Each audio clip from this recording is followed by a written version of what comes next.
The following story has been brought to you by StoriesToInspire.org. I will tell you a story that happened with me and a girl. So there's a girl that I'm very close to, and she's about 34 years old, and she's not married. She wasn't married, and she's one of my real students. I taught her how to teach. She's the most amazing teacher. She's a fourth grade teacher. I don't teach as well as she does. She loves the kids. They love her. She's off the charts. And for years and years and years, she's going out. Nobody gives her a second, third date. And if the guy finally likes her, there's something very wrong with him, and she doesn't like him. And it's just not going. So one day, there was this big makubal, who I know very well, who came to my house. And he was seeing people. So I called her and I said, you know what? Come to my house, talk to him. Maybe he can help you. One of the things that this makubal does is he reads palms. Now, palm reading is really a waste of time. Why is palm reading a waste of time? You don't have to be a tzaddik and kaddish to read palms. There are many Spanish ladies who can read your palms. Seriously, you could buy a book in Barnes & Noble. You can read what all the lines are. It's a chachma. It has nothing to do with kedusha. It's a chachma. You learn what lines and which lines represent certain things. And it's a chachma. The reason it means nothing is, and this I can tell you for myself, because I was always into all these different things when I was younger, that I actually watched the lines in my hands change. So you have two hands, and one hand, your lines will always stay the same, and that's the hand that the person's born with. That's the map that Hashem puts on your hand. No, not even a line in your body is for no reason. Hashem doesn't have anything to do with just scribble lines on you. So every line in your body means something, on your forehead, on your hands. So one of your hands is what's supposed to happen in life. And those lines will never change. The plan. It's the blueprint. The other hand is your actual life. And the lines change all the time. If you take your hand and you put it and make a copy in a copy machine and you look at it 3 months later, you will see that certain lines are not in the same place. There's no shiloh. I can tell you. I have watched my lines. I'm not telling you which hand. I'm not telling you how to figure it out, but I'm not going to graduate a bunch of palm readers here tonight. Okay? The bottom line is that on a person's hand, in a certain place, is what's called the marriage lines. Those lines show pretty much when a person, right? If a person, and when a person will get married. And then there are lines on the hand that show children. They're the children lines. So this girl came and said to the rabbi, I keep going out. It's just something holding me back. Well, the rabbi said, put your hand down. I was sitting there. I happen to know. I wasted my time as a young man in Kabbalah to learn all these different things. And I happen to know where the marriage line is and where the children's lines are. So he takes his pencil and he says, I'm not going to touch her hand. He takes his pencil and he says, put your hand whatever. Let me take a look at it. And he looks at her hand and I looked at the same time. And I'm telling everybody in this room, it's the first time I ever saw in a person's hand, there were no marriage lines in her hand. The whole thing was flat. There wasn't a line. No matter how close you looked, the marriage lines are very heavy lines. There was no marriage lines. And then he said, turn your hand. And he looked at her children's lines. There was not a child on her hand. And not. So he says to her, yeah, Baruch, B'ezrat Hashem, yeah. What did he say? No? Yeah. Children, marriage. She said, when? Soon. Is that going to break her heart? I saw it and it broke my heart. This is my Talmida and she don't have any lines in her hand. And I never saw that before. So she's all excited. She said, he gave me a bracha. Let him think to myself, yeah, okay.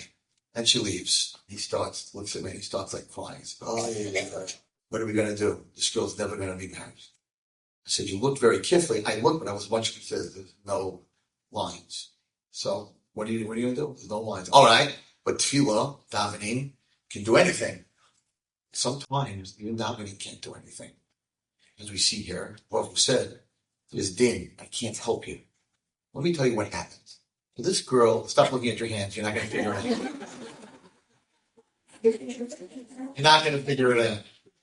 So I gave a seminary class once, and I told them that the real lines are not on your hands or your forehead. The real lines are on the bottom of your feet. And the teachers told me, you don't understand. There were girls sitting in class with their shoes on. I was just kidding. There's no lines. Those lines don't mean anything. Don't look at the lines on your feet. But anyway, so I have to be careful because people are going to go home and they're like, Rabbi Wallerstein said. Husband's going to say, can you see anything on my foot? What do you see? Counts. Is that what you see? So anyway, so she leaves and I'm very surprised. Okay, that year, her parents going away for Pesach. True story, this happened to me. So her parents are going away for Pesach. She's like really from. She's very, very religious. She's like Hanoi religious. She's like really, really religious. She's a great girl, but she's like really, really religious. And her parents are very, very, very modern people. And she is very, very religious. And she's not even living at home. She has her own apartment, whatever it is. They're on good terms. Their parents are intellectual, secular people. And she's teaching fourth grade Chumash. Understand? So they're going away for Pesach, and they're going to a very modern program in Florida. She doesn't want to go. She's like, Rabbi, I'm not going with them. It's mixed swimming, and there's people walking around not dressed correctly, and I'm going. I'm going to go to my cousin, my this, my that. I said, listen, if they don't mind. Anyway, 2 days later, she calls me back. She said, Rabbi, I got a big problem. I'm like, what? This is my mother. His mom is crying. She said, if I don't come to this program, everyone's going to see that I'm not there, and they all know the family, and she said, I'm an embarrassment to the family, and look what your religion did to you. Now you're not part of our family anymore. Everyone's going to be talking, all my friends from the 5 towns, and they're going to be talking that my daughter didn't show up. And she's like, what do I do? What do I do? I said, I don't know. I'll call my Rabbi. Call Rabbi Gamliel. So I called Rabbi Gamliel. I said, Rabbi, I had this girl, and I told him the situation. He says, listen, it's a girl. So no. So the part of mixed swimming, tell her not to go mixed swimming. And the people walking in the lobby tell her to sit in her room. And if she wants to prepare her lesson, whatever she wants, she doesn't have to. The food is kosher. I said, absolutely. Catering is not kosher. There's no problem with that. That's not the problem. It's just a very modern prayer. Just what do you mean? Give her the aim. You don't have the right to embarrass your parents. So she shouldn't mix and she shouldn't look and she shouldn't be part of it. But she should go. So I called her back. I said, I called Rabbi Gamliel. He said, you should go. She wasn't happy. He said, you should go. It's kibbut of aim. And really, you're not going to be over any Avera. You should go. Well, she went.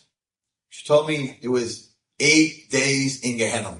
Because she's a kanoi, and everything bothered her. And this bothered her, and that bothered her, and the waitress bothered her, and the way she was dressed bothered her, and everything bothered her. She said, I said, did your parents know you were suffering? She said, I promise you they have no idea.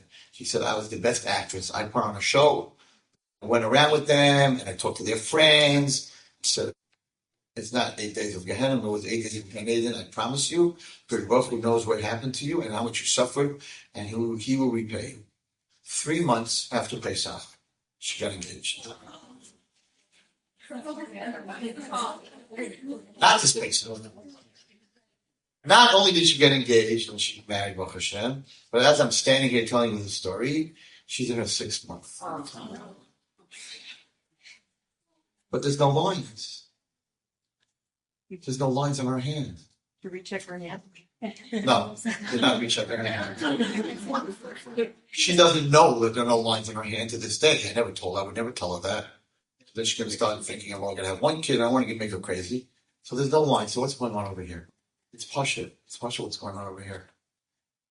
When she came to this world, the Teva, the nature, this girl was never supposed to get married.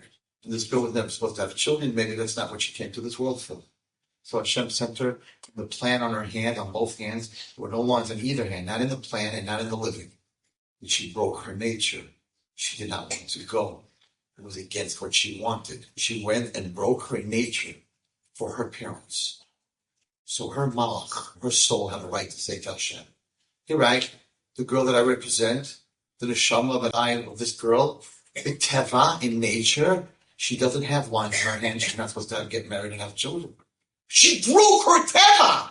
So I'm asking me the Kenegedida. She broke her teva. Then you, Hashem, have to break the teva that you created her with. And you have to get her a husband and a child. Now you might ask me, so where did he come from? And the answer is, I know this boy that she married. He never met such a tzaddik in my life. So maybe his coming to this world was also not supposed to get married. And he broke his teva a long time ago. Because he comes from even a more modern family than she was. Today they're married and she's expecting, and it's in this world that she's expecting outside of the lines because she has health problems and certain other things, and it's like a miracle that it's not affecting her health that she's pregnant. The whole thing is a Nes Nifla, and I'm like, this is Rashi. Rashi's saying there are times, Loma Titzak, you're like, stop crying and stop screaming at me, said Hashem, and get up and do something. Step into the Yamstel. Do something. Change something. Go against your nature. Then you have a right to ask me to do a miracle. Enjoyed this story? Come again. Bring a friend. StoriesToInspire.org